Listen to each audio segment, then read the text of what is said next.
Good afternoon or good morning, everybody. Welcome to today's second little sneak peek insight into Capture One 21, which is coming up in the very near future. Today we're going to look at another new feature, which is, and some of you might have spotted it on our last live session, which is Dehaze. But before we get to that, we've got a surprise guest coming on today, which is one of our Capture One ambassadors, Paul Reifer. Hi, Paul. Hi. How you doing? Good. All good. Excellent. Yeah. So I thought we would bring Paul in today because he's obviously a bit more experienced than me in terms of photography, I would hope, and also to have a look at some of his own photos and how that works with Dehaze as well.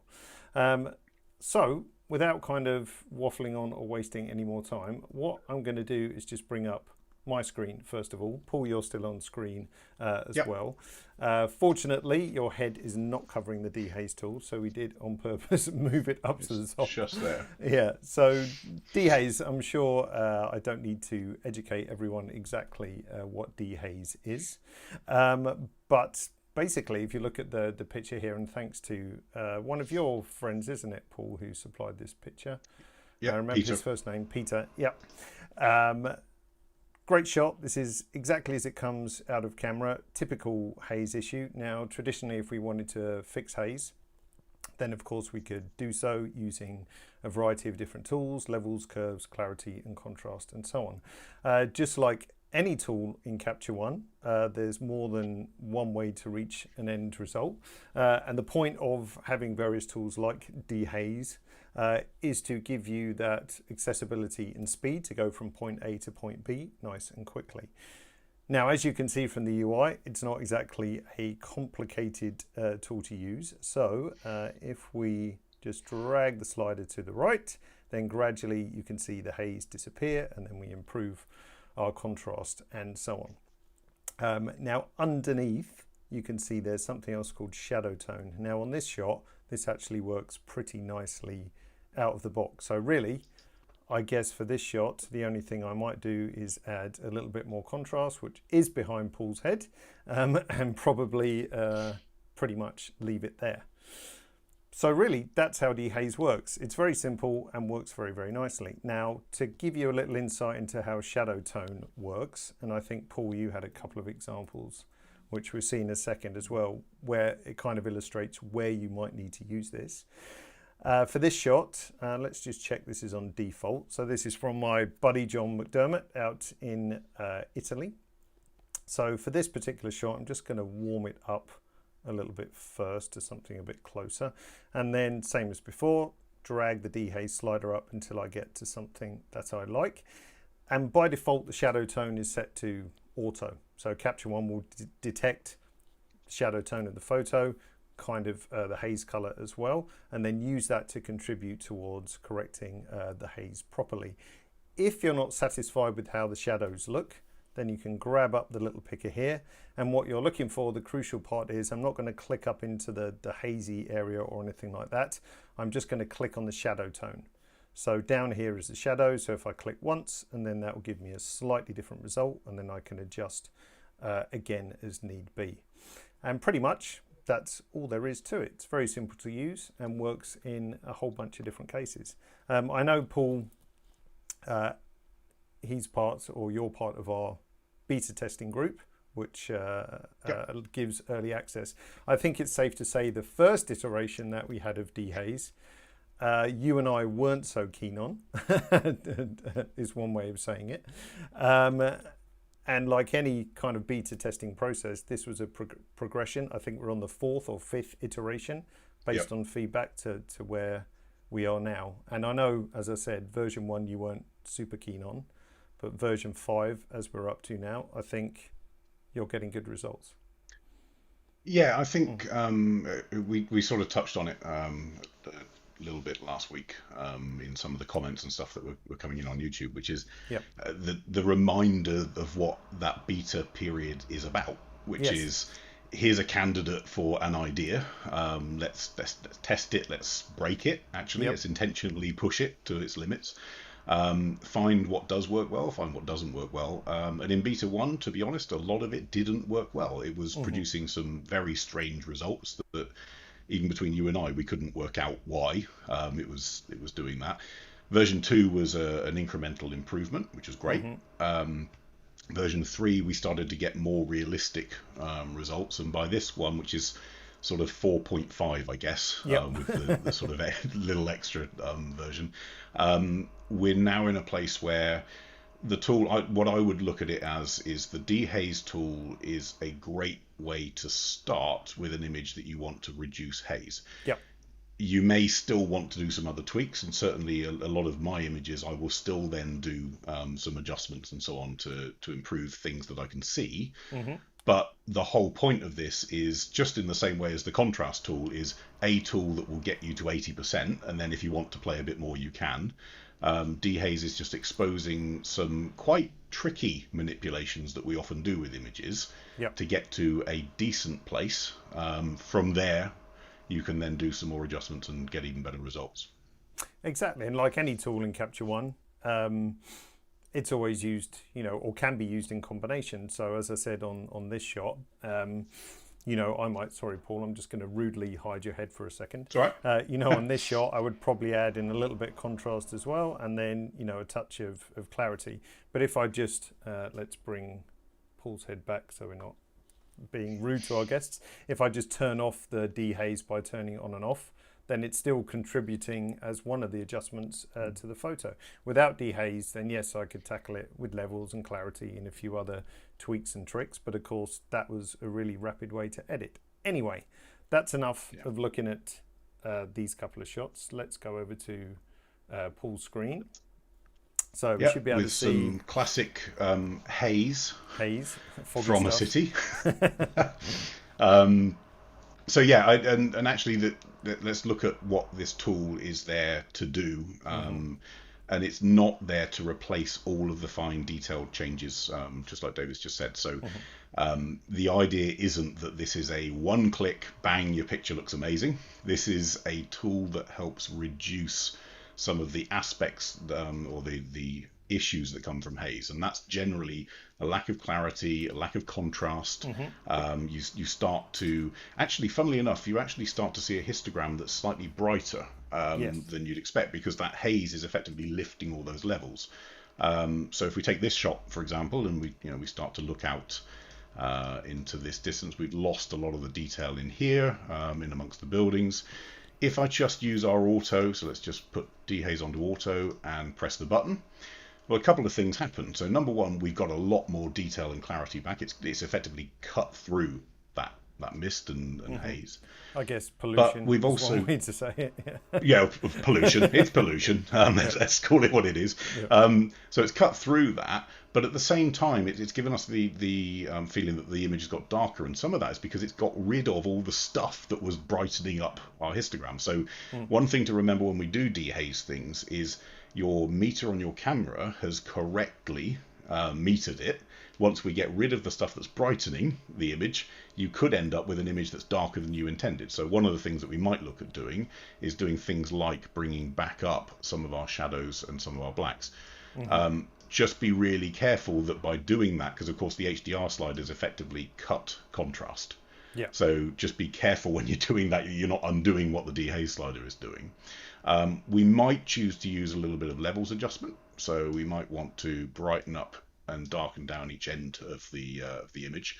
But if I go back to our original shot on the left and our dehazed version on the right with that slider on there, it's looking good. Now, you can end up with some challenges, and we'll cover it in a second on some other images, but you can end up with some challenges, and there's a reason why this shadow tone thing exists.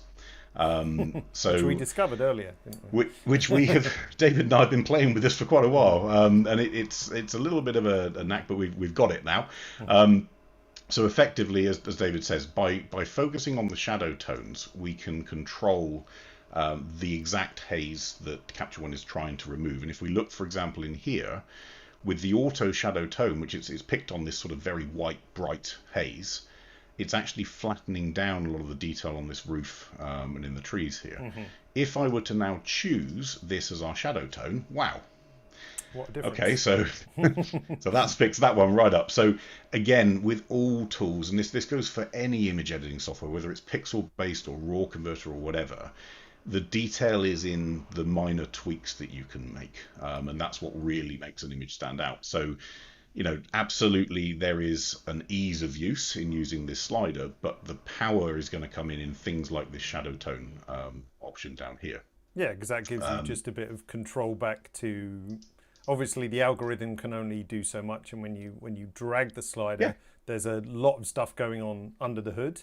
But of course, any helping hand that you can give to that algorithm is going to give you a better result. I'm just going to interrupt you briefly with one question just before I forget, which was Bila was asking, can you use this on a layer? Yes, you can. Let's do it. Yeah. Let's do it. There we go. So let's create a new, let's not do that one. Let's create a new filled layer because we want to apply it to the whole layer. And absolutely, I can hit dehaze. Yep. Now that's going to apply it to that whole layer that was masked as a result. Now, here's a perfect example actually of where the Dehaze tool is going to make very different adjustments based on where I choose my shadows from. So for example, if I switch to manual, we're getting some real false colors in here, if you see. So especially in this tree area here, I mean, wow, that's really green. So if I move my shadow picker around, so if I go to the sky, for example, we're going to get a very washed out effect. These shadows in the distance, a bit more natural. Yep. These up here, now we get back more to reality. So again, absolutely for a quick fix, if you just want to cut through the mist and see what's going on, then the auto button does a good job. The second that you want to boot or do any fine tuning or fine detail, that's your golden nugget in there, which is the pick shadow tone. And again, so it's literally a case of if I want to very quickly go through images, and there is some advantage to having one slider rather than all the individual ones, and we'll talk about that in a second. But the one slider approach does give me one benefit, which is quite obvious, which is I can apply that one slider to a load of images at the same time. That's right. Just to cut through the haze. Haze itself is different, and we've already seen that in some of these examples where depending on whether the haze is bright haze, dark haze, mist, pollution, whatever, it behaves differently. Comes in different sizes, shapes and forms for sure. Yes. Yeah, so effectively once you've done that sort of let's call it a batch approach, we can see what the content of those images is going to be, and then we can go in and individually tweak. So let's take this one. This is Beijing from up above. So if we just zoom in here, let's just apply quite a lot of dehaze in there. In fact, we can push it a bit more. Again, same rule. So we've removed a lot of the brightness out of the image as a result of doing that. So we might want to just pull up exposure a little bit, or we might want to even pull up maybe some of the black. But more importantly, check the areas of the image and what it's done. Just went to the wrong screen there, Paul, but okay. You're back. I was attempting to hide us, and then we went to a different screen, but we're good. Sorry, carry on. Cool. So yeah, effectively, even though you've used that slider and you're sort of in a place of, okay, great, I've dehazed it, just make sure to go into the detail and make sure you're not getting anything that's unwanted. So in this case, I might choose that area as a shadow, or this area is probably going to give me a better result. And again, if I compare the sort of before and after, this is dehazed on the left, this is not dehazed on the right. I've ended up with an image which is pretty similar in terms of tone, in terms of vibrance, in terms of contrast, but we've just cut through a lot of the haze and got a load of our detail back. Hence the name. Yeah, a couple of questions that came in about negative dehaze. So Martin was one of those. There was others. Yeah, so do we want to add some pollution? There we go. Pollution. Yes. But actually, it's a very good question. So yes, dehazed, and the same thing applies. So again, you can get your shadow picker very wrong with negative haze. So if I have a misty scene, which I happen to have here, we can work on the misty scene to cut through, or we can add more haze in if we want. That's we can add some effectively a fog layer. Yeah. So if it's not foggy enough, let's just put some more in. Joking. One thing which I haven't tried yet, actually, with negative haze is actually brushing that in various places. I just thought that might be quite interesting. Yeah, it's fair call. So, yeah, for instance, on here, so let's dehaze the base layer. It's an interesting one. Yeah. Let's just add an empty layer, and with our empty layer, I'm going to put in some negative haze, and then just for you, because this is the David show rather than Reefer show, we'll put the opacity today, up and the flow down. I'm sitting back. So we can effectively, interesting, brush in some fog. a little bit of mist if we want some. Now, your own artistic interpretation and morals will decide how far you want to push that. But yes, you can absolutely apply dehaze and rehaze on a layer, and as you wish. Yeah, and we didn't actually, full transparency, we didn't actually rehearse that at all. That was just... I've never done that in my life. So just, sorry to put you on the spot with that. While we're at it, just try a completely different technique. But that could actually be really interesting. So, because just looking at, if I just flick back to my screen for a second, looking at that shot, it might be nice in some areas just to put a little bit of the haze back in somewhere. So that's something to try. There's another one as well in with skies, specifically in skies. Sometimes you get a texture in the sky that's unwanted, or it's weird when you get those really really thin wispy clouds that are not quite clouds but not quite blue and whatever, and you want to get rid of them. Typically, we'd use negative clarity to get rid of that. Yes. I'll have a play with this actually, because we haven't actually thought about using dehaze to do that, but maybe it's another tool in the box to play with for that. Yeah, and potentially the same with water. Maybe we can play with that too. But again, it goes back to that whole point. This is beta, so this is the time to be playing with it, and this is why these sessions are valuable, because it means that David and the team at Capture One can bring this stuff to you ahead of time. It's still being worked on, still being tweaked, still being adjusted, but it's a bit of a view to what's coming. Yeah, and also I've only used the tool in anger for its purpose, which is primarily to dehaze. So as we go through, and then obviously the sessions with feedback from people who just asked and everything, then we get into these interesting little corner cases of what the tool could do. So adding this atmosphere is actually quite interesting. Paul, I haven't looked at this as much myself, but Ruben was asking, how does dehaze affect noise? If anything, I don't think it should. So there's a little thing. If you push dehaze too far, you can end up here. So effectively, if you look in, I don't know if that's coming out on the YouTube screens, but effectively you've got this sort of patterny effect here. Effectively what happens is Capture One looks at it, it tries to strip out as much of the haze as it can, and what it's left with is trying to work out what was there. And if you've got an area which has got a lot of haze in it and you push it too far, you can end up with some false artifacts. So again, just like going into the shadow area and making sure that it's the right shadow tone, so check your image effectively. Same with this. If you just have a little look, especially in big bold flat areas like this, you might see some artifacts if you've pushed it too far. So the simple rule is just back off a little bit. And interestingly, in beta 1, if you pushed it to 100, it was horrible, undesirable results. So again, that was part of the process of trying to set the limits between 0 and 100.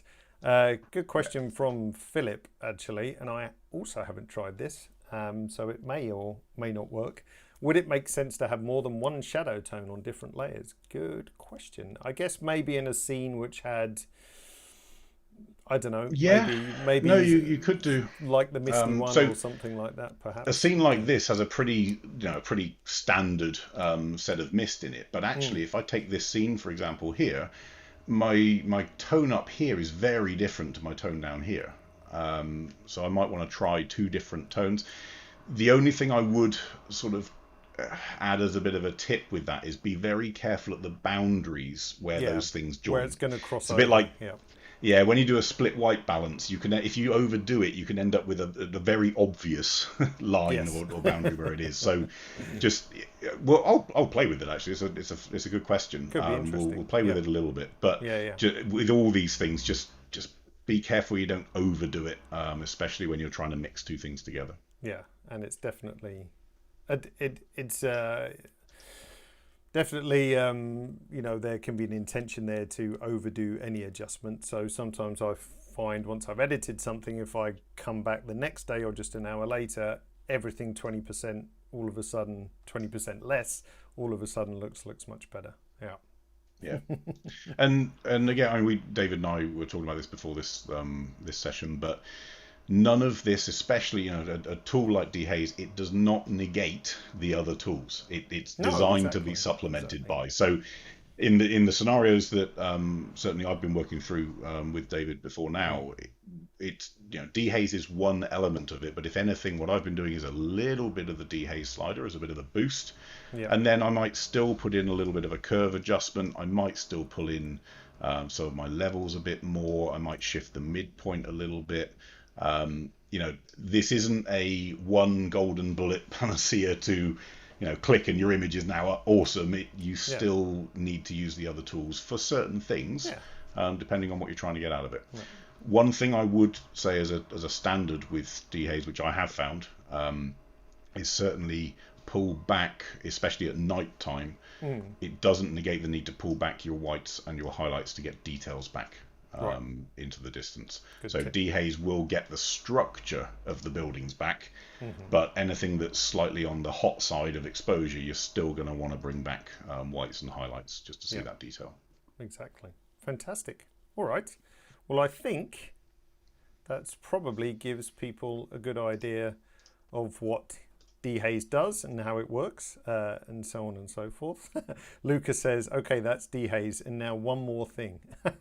Actually, there is one more thing, just because we stepped into looking at local adjustments without thinking about it. So one more thing, which I'll just throw in. So I've got my screen back up for a second, and this is going to mean I'm going to have to remember the shortcut. So traditionally you have to right click to adjust your brush settings. Now you can also get this neat little heads up display by using a key combination. So now I can just drag up and down to change my size, hardness, flow, and all those other things without having to right click and go into the brush settings. If you're a Photoshop user, then you'll know exactly what that is, because it's basically the same shortcut. So there you go, just for you. Who was that asking? That was Luca. Just for you, one more tiny little thing to add to this broadcast. All right, well, as I said, thanks for joining us, Paul, today, and actually giving your insight, because that's a lot richer than mine in real world situations of how you would edit your photos. Thanks for your questions as well. Sorry we couldn't answer everything live, because we've got quite a few people online on YouTube and Facebook. Any requests that you might have, please just make a support case, like in terms of new features, because everything always gets logged. Any issues, of course, please make a support case as well. Dehaze, just to finish up, that also works under speed edit. So if you saw the last sneak peek preview and the new speed edit function, Dehaze is also part of that as well. And don't forget, if you're new to Capture One and you buy Capture One 20 right now, then of course automatically you're going to get 21 as well. So if you're desperate to try Capture One 21, then don't delay. If you buy it now, you will get it anyway. Paul, one thing we didn't say is that where can people follow and find out about you? Because if you haven't met Paul before, what on earth are you doing? Secondly, Paul has his own schedule of live broadcasts to keep you occupied and stop you going insane, which is over on your YouTube channel. Yeah, so we'll do another session tomorrow. So every week we have live edit sessions with not my pictures, with your pictures. You in the global sense, not David's. That would get boring fast. Yeah. Tomorrow on the next one tomorrow afternoon. But literally my name, so Paul Reefer. You'll find it on YouTube or Facebook or whatever. I'll put our big heads back up there on we the go. screen again. So Paul Reefer. So everyone is obviously welcome. Welcome to send in images. I'm sure part of tomorrow's session will have some questions about this. So we won't be showing this tomorrow. What we do in those live sessions is show the current live build of software, mostly so that people can obviously follow along and use their own images as well. But as and when we're ready with version 21, we'll of course switch across to that, and then we'll start playing live with Dehaze on people's own images too. Fantastic. Good stuff. All right. Well, once again, thanks, Paul, for taking us through some edits. No worries. Thanks for everyone listening. It's a pleasure to spend the evening with you, and enjoy the rest of your Wednesday, isn't it? And do catch up Paul on his YouTube channel tomorrow as well. Cheers, Paul. Thanks for joining. Cool. All right. See you, everyone. Bye now. Bye-bye.